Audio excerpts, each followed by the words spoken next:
इधर देखिए सर, एक मिनट इधर काम देखिए।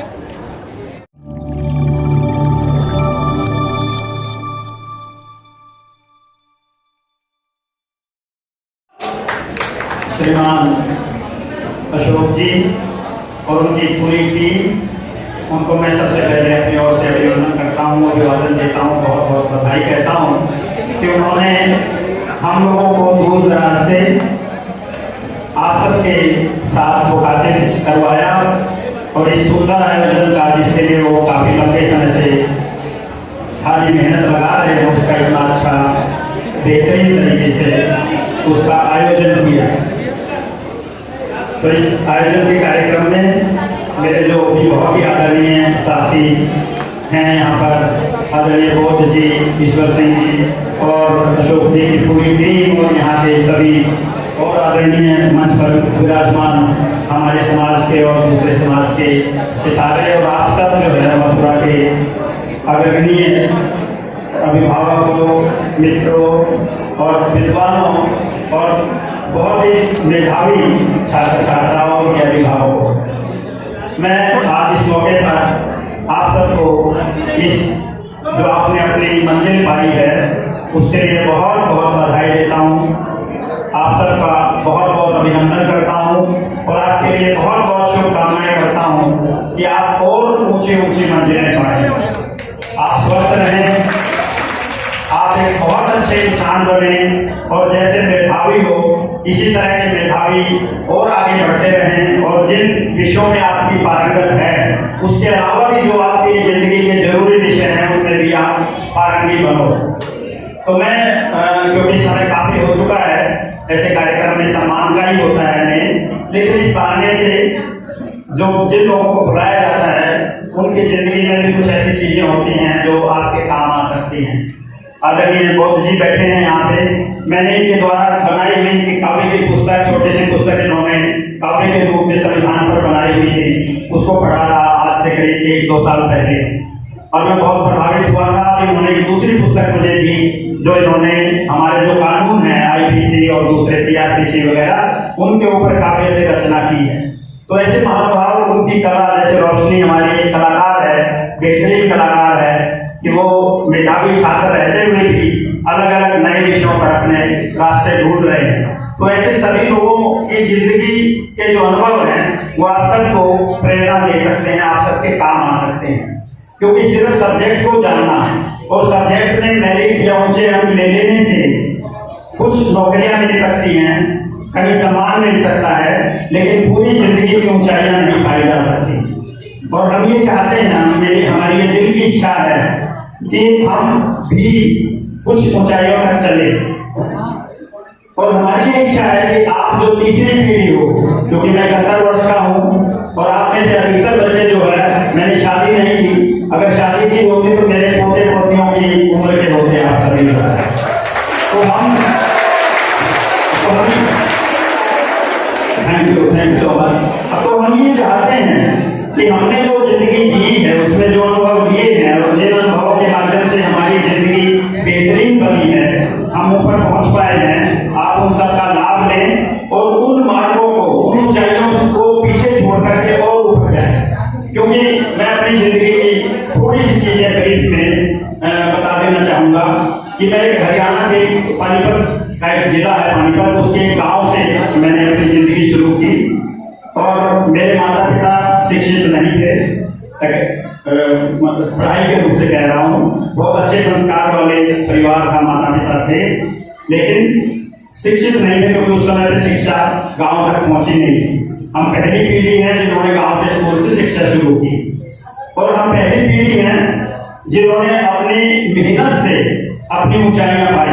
10वीं तक गांव में हम पढ़े और उसके बाद प्राइवेट नौकरी करके, 100 रुपए की नौकरी करके दिल्ली में अपनी जगह बना करके हमने वहां पर अपनी बैंक में पहली कलर की सर्विस बैंक ऑफ इंडिया में 1971 में प्राप्त की और फिर उस बैंक में रहते हुए, सर्विस करते हुए शाम को इवनिंग कॉलेज से बीकॉम ऑनर्स करके हमने जो है बैंक में कलर की नौकरी से प्रोबेशनरी ऑफिसर्स का की जगह प्राप्त की और 1980 में बीकॉम ऑनर्स करने के बाद हमने पहली सर्विस, इंडियन इकोनॉमिक सर्विस जो यूपीएससी होती है, उसका टेस्ट पास करके हम उसमें गए। उससे अगले साल आईएएस की नौकरी पास करके हम यूपीएससी पास करके आईएएस में 1981 में गए, पर हम रेलवे की कभी समय मिली। और फिर 3 साल तक हमने यूपीएससी पास किया और 1983 में मुझे आईएएस मिला और मेरा हरियाणा का ऑर्डर मिला। मैं हरियाणा में पोस्टेड हुआ आईएएस करके 1983 में। तो मेरी जिंदगी की कहानी जो है वो ये है कि हमने अपनी खुद की फीस खुद कमा करके, खुद की किताब खरीदने का पैसा खुद कमा करके जो है अपनी जिंदगी को आगे चलाया। और इसी करके हमें ग्रेजुएशन करते करते मुझे 26 साल हुए। 26 साल में मैं ग्रेजुएशन कर पाया और 29 साल की 28-29 साल की उम्र में आईएएस में आ पाया। आप लोग भाग्यशाली हो कि आप लोग चाहे गरीब परिवार में भी होंगे, मेरे तरह से अनपढ़ माँ बाप के भी बच्चे होंगे, तो भी आप इस शहर में हो, आपको ये समस्याएं फेस नहीं करनी पड़ रही होंगी कि आपको दिन में जो है नौकरी करनी पड़े अपनी फीस कमाने के लिए और रात के स्कूलों में या कॉलेज में पढ़ना है। तो आप लोग बहुत भाग्यशाली हो। हम उन परिस्थितियों से निकल करके करते करते हम आईएएस तक चले गए। तो आप लोग कहाँ पहुंच सकते हो ये आप खुद अंदाजा लगाइए। और हम ये चाहते भी हैं, क्योंकि मैं 28-29 साल की उम्र में आईएएस में आया। गौतम साहब से मैं बात कर रहा था तो ये 23 साल की सर्विस में आईएएस में आ गए। क्यों आए? क्योंकि इनका रास्ता शायद थोड़ा मेरे से सीधा होगा, पहले ही पता होगा। मैं बताऊं, जब मैं गांव में था मैं भी टॉपर था अपने स्कूल का, लेकिन 10वीं के टॉपर होते हुए मुझे ये पता नहीं था कि 11वीं क्लास जो होती है उसके सब्जेक्ट क्या होते हैं, या क्या मैं 11वीं और 12वीं क्लास कर सकता हूं। मुझे ये पता नहीं था कि तहसीलदार, नायब तहसीलदार या एक थानेदार जो होता है वो कहां से बनता है और क्या मैं भी बन सकता हूं। इस तरह के हालात थे और गांव में कोई बताने वाला नहीं था कि आगे तुम क्या कर सकते हो। किस्मत से दिल्ली में आ गए तो दिल्ली से आगे रास्ते खुल गए, लेकिन आज वो हालात नहीं है। आज आप जो छोटे छोटे भी 5वीं क्लास के भी बच्चे हैं उनको भी ये पता है कि मैं तो आईएएस बनूंगा, उनसे कोई कुछ कहेगा मैं पायलट बनूंगा, कोई कहेगा मैं डॉक्टर बनूंगा। तो आपकी जमाना बदल चुका है बच्चों। तो इसलिए आप लोग जो है बहुत दूर से छलांग लगा सकते हो, क्योंकि जिसको पता ही आईएएस का, मैं आईएएस बैंक में आ गया था तब भी मुझे आईएएस का पता नहीं था। मैं बैंक में ऑफिसर बन गया था तब भी मुझे आईएएस का पता नहीं था, दिल्ली में रहते हुए, पार्लियामेंट स्ट्रीट के बैंक में रहते हुए। तो अचानक से पता चला और अचानक से यहाँ पहुंच गए। पर मैं बताना ये चाह रहा हूँ आपको कि आईएएस में पहुंचना, कोई भी नौकरी करना, किसी भी बड़ी शिक्षा को ले लेना भी अपनी पूरी जिंदगी नहीं है। हमारे साथ आईएएस में बहुत लोग आए, अच्छे अच्छे घरों के आए, हमारे जैसे गरीब परिवारों के भी आए, लेकिन आईएएस आईपीएस या किसी भी जगह पे चले जाने के बावजूद भी दुनिया पूरी नहीं होती, आपकी जिंदगी पूरी नहीं हो जाती। क्योंकि बहुत सारे आईएएस आए, कोई जेल में भी गया, किसी को बदनामियां झेलनी पड़ी, किसी को लोग अच्छी तरह से इज्जत से बात नहीं करते, किसी के बारे में सही बात नहीं कहते। तो उस आईएएस की नौकरी, आईपीएस की नौकरी का भी कोई बहुत बड़ा मीनिंग नहीं है। मुझे खुशी इस बात की है कि मैं जब अपने परिवार से अपने माँ बाप के संस्कार लेके गया था, जो गरीब परिवारों में संस्कार है, जो अम्बेडकरवादी परिवारों में संस्कार हैं, वो कौन से संस्कार हैं उनको ध्यान रखना। वो संस्कार हैं मेहनत करने के, वो संस्कार हैं ईमानदारी के, वो संस्कार हैं दूसरों के लिए अच्छा सोचने के, दूसरों की मदद करने के, वो संस्कार हैं कम साधनों के अंदर जीने के, मेहनत से जीने के, सुख सुविधाओं के बिना रह करके जीने के, उन संस्कारों को अपने साथ बनाकर रखना। और मैं अगर आज आईएएस बन के खड़ा हूँ और आईएएस में भी हरियाणा में मेरी धाक है, ईश्वर सिंह जी बैठे हैं, ये वहाँ पे चंडीगढ़ में जीएम रह के आए हैं, इनको पता है, इन्होंने हम ये मुझे 20-30 साल से जानते हैं और हरियाणा में मैंने क्या किया वो भी जानते हैं। तो उस चीजों की संतुष्टि होती है कि आप जहां भी हो, आप पुलिस ऑफिसर हो, आप आईएएस ऑफिसर हो, आप बैंक ऑफिसर हो, आप कोई भी कहीं भी हो, तो आपने अपनी जिंदगी में किया गया है, संतुष्टि वो चीज देती है। संतुष्टि ना धन देता है, ना सिर्फ अकेला कोई परिवार देता है, ना कोई बड़ी बड़ी बिल्डिंगें देती हैं, ना कोई पद देता है, पर कुछ हालत तक जो आपको अपनी जिंदगी में थोड़ी सुविधाएं दिलाता है। लेकिन आपकी जिंदगी संतुष्ट हो, जैसे मैं 71 साल का हूँ लेकिन मैं बहुत संतुष्ट हूँ, मेरे पास परिवार नहीं है, मेरा कोई बच्चा नहीं है, ये नहीं है, लेकिन मैं सारे परिवार वालों से, सारे बच्चे वालों से सबसे ज्यादा संतुष्ट हूँ। और जितनी समय तक जीऊंगा मैं बहुत संतुष्ट रहूंगा और इस जिंदगी से मुझे कोई किसी तरह का दुख दर्द या कोई ऐसी चीजें नहीं। तो इसलिए मैं ये कहना चाहूंगा कि जिंदगी को इंसानियत के साथ जीना बचे, और हमारे जो गरीब परिवार हैं उनमें यही बेहतरी होती है। इस बेहतरी को नहीं छोड़ना। आज के समय में मैं देख रहा हूँ बहुत सारे अफसरों के बच्चे थोड़ी सी सुविधा जब उनको मिलती है तो वो फिर जो है सुख सुविधाओं में डूब जाते हैं, दिखावे में डूब जाते हैं। अपना जो मेहनत करने का मामला है वो उनसे होता नहीं है। 2 घंटे पढ़ने के बाद उनको कुछ कर नहीं सकते। हमने 4-4 काम 5-5 काम किए, इसलिए हमारी मिसाल है कि जो एक IAS ऑफिसर 4-4 साल में नहीं कर पाया वो हमने 4 महीने में करके दिखाया धरातल के ऊपर जहां भी हमारी उपस्थिति थी। इसलिए आज भी जहां भी, लेकिन इसमें खून पसीना बहाना पड़ता है, इसमें दिन रात आपको उस अपने काम को सीखने में लगाना पड़ता है, दिन रात अपने आप को बांचने में लगाना पड़ता है, अपने शरीर को और मन को की साधना करने में लगाना पड़ता है। क्योंकि मैं एक आध्यात्मिक रास्ते का राही भी रहा हूँ, मैं मेडिटेशन करता था, मेरा जीवन संयमित था, मैं अपना खाना खुद बनाता था। क्या आप सोच सकते हो कि कोई IAS अफसर 2 जिलों का डिप्टी कमिश्नर था, एक डिविजनल कमिश्नर रहा, 2 यूनिवर्सिटी में वाइस चांसलर रहा और भी बहुत पदों पर रहा, लेकिन जिसने अपने किचन में किसी आदमी को खाना पकाने के लिए नहीं आने दिया हो, जिसने अपने घर में किसी आदमी को अपने बर्तन धोने, कपड़े धोने, सफाई करने के लिए नहीं आने दिया हो, ऐसे IAS ऑफिसर की कल्पना कर सकते हो आप? शायद नहीं। और उसके मिसाल में मेरे एक छोटे भाई हैं, वो भी बहुत पढ़े लिखे हैं, वो भी जनरल मैनेजर इंश्योरेंस के थे, 15 साल से नौकरी छोड़ करके समाज सेवा कर रहे, बच्चों को पढ़ा रहे मुफ्त में। हम दोनों भाई अविवाहित रहे, हम दोनों भाइयों ने अपना भोजन खुद बनाया, हम दोनों इकट्ठे रहते हैं वही कुरुक्षेत्र में, और हमने नौकरी में रहते हुए समाज सेवा की। नौकरी में जो काम था, DC रहते, कमिश्नर रहते, वाइस चांसलर रहते, उस काम को करके हर एक न्याय आदमी को न्याय दे करके, जिसके साथ अन्याय हो रहा उसके साथ खड़ा होके, पॉलिटिशियनों को गलत काम कराने वालों का रास्ता रोक करके दम से जो है हमने वो चीजें करके दिखाई और अपने अनुभव से इकट्ठा किया और वो हमारे जीवन की संतुष्टि।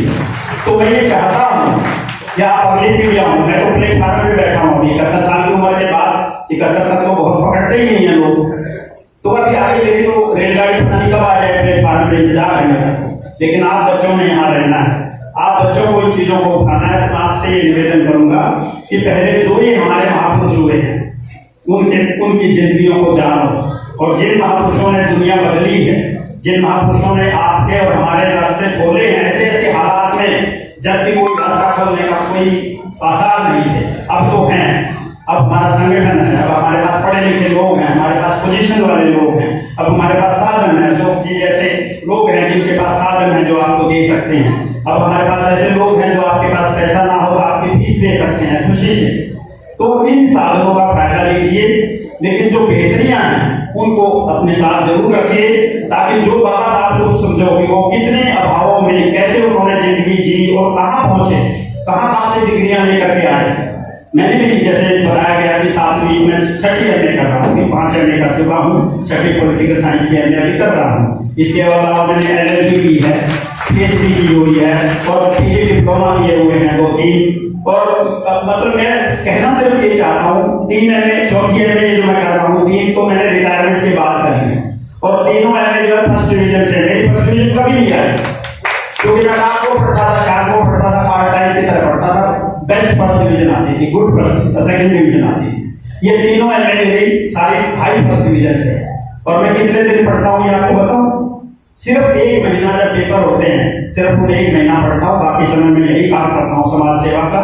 क्योंकि मैं लाइब्रेरी खोलता हूँ, मैं बच्चों के लिए ऑनलाइन क्लासेस खोलता हूँ, मैं बच्चों के लिए जो कॉम्पिटिशन है उनकी तैयारियां करवाता हूँ, उनको साहित्य बांटता हूँ, उनको महापुरुषों का लिटरेचर बांटता हूँ, उनके लिए प्रतियोगिताएं आयोजित करता हूँ, प्रश्नोत्तरियां आयोजित करता हूँ। तो मैं यही काम करता हूँ। और सिर्फ पढ़ाई को एक जैसे वो सेकंड बिजनेस होता है, शाम का सेकंड बिजनेस, इस तरह से करता हूँ। दूसरा मैं ये भी बता देना चाहूँ कि मैंने जिंदगी के अंदर हर तरह की चीजों का अनुभव किया है। मैं एक ऐसा आदमी हूँ जो हर चीज देखना चाहता था, मैं हर सब्जेक्ट को पढ़ना चाहता था, इसलिए मैंने अधिकतर सब्जेक्ट पढ़े हैं, किसी सब्जेक्ट को छोड़ा नहीं, और हर चीज मैंने सीखी हुई है। मैं IAS की अकेडमी का 2 साल का बेस्ट हॉर्स राइडर हूँ, मुझे गोल्ड मेडल मिला हुआ है हॉर्स राइडिंग में। मैंने फ्लाइंग सीखी हुई है, मैंने जितने भी दर्रे हैं, हिमाचल के हों, उत्तराखंड के हों, JNK के हों, उनके 80% दर्रों को मैंने खुद पार किया हुआ है। मैंने पूरे भारत का भ्रमण जो है अकेले सोलो ड्राइव करके किया हुआ ऑफिसर रहते हुए, और 50,000 किलोमीटर से ज्यादा मैंने लंबे ड्राइव किए हुए हैं भारत के अंदर चारों तरफ। उसका मेरा रिकॉर्ड है इंडिया बुक ऑफ रिकॉर्ड। पिछले 4 साल में 2018 से 22 तक 4 साल में मैंने 52 भाषाओं में 1 लाख से ज्यादा गाने गाए हुए हैं। रोशनी जी जो गाए हैं तो मैं भी गाया हूं। तो 1 लाख से ज्यादा गाने का मेरा रिकॉर्ड है, इंडिया बुक ऑफ रिकॉर्ड है। और एक दिन के अंदर इंडोनेशियन भाषा के 202 गाने नॉन स्टॉप 16 घंटे का गाने का मेरा रिकॉर्ड है। विदेशी भाषा में फुल गाने 202 गाने जो है 202 गाने एक दिन में नॉन स्टॉप गाना 16 घंटे तक, वो रिकॉर्ड है मेरा इंडिया बुक ऑफ रिकॉर्ड में। तो मैं आप बच्चों को इसलिए बताना चाह रहा हूं कि जो जिंदगी है उसको जीना सीखो। और मैं आपको ये भी कहना चाहूंगा, मैं इसलिए बता रहा हूं कि मैंने तो देर से शुरू किया। अगर मैं अपनी जॉब जब कर रहा था तब भी मैं करना चाहता तो मैं करता कितनी कर लेता। तो मैं आप लोगों से ये कहना चाहूंगा कि आप बच्चे भी जितने सब्जेक्ट पढ़ सको उतने पढ़ो, क्योंकि आजकल तो ये हो गया कि एक बार में 2-2 एमए भी आप कर सकते हो। 1 साल में भी या 2 साल में ही आप 1 नहीं 2 एमए इकट्ठी कर सकते हो। तो उसको करो, क्योंकि आप पढ़े लिखे बच्चे हो, दिमागदार बच्चे हो। जितना आप अलग अलग चीजों को पढ़ोगे, नई नई चीजों को पढ़ोगे, आपका दिमाग खुलेगा, आपकी जो पर्सनैलिटी है वो डेवलप होगी, आपका सम्मान बढ़ेगा, आपकी जानकारी बढ़ेगी। बाबा साहब का सम्मान क्यों है? क्योंकि बाबा साहब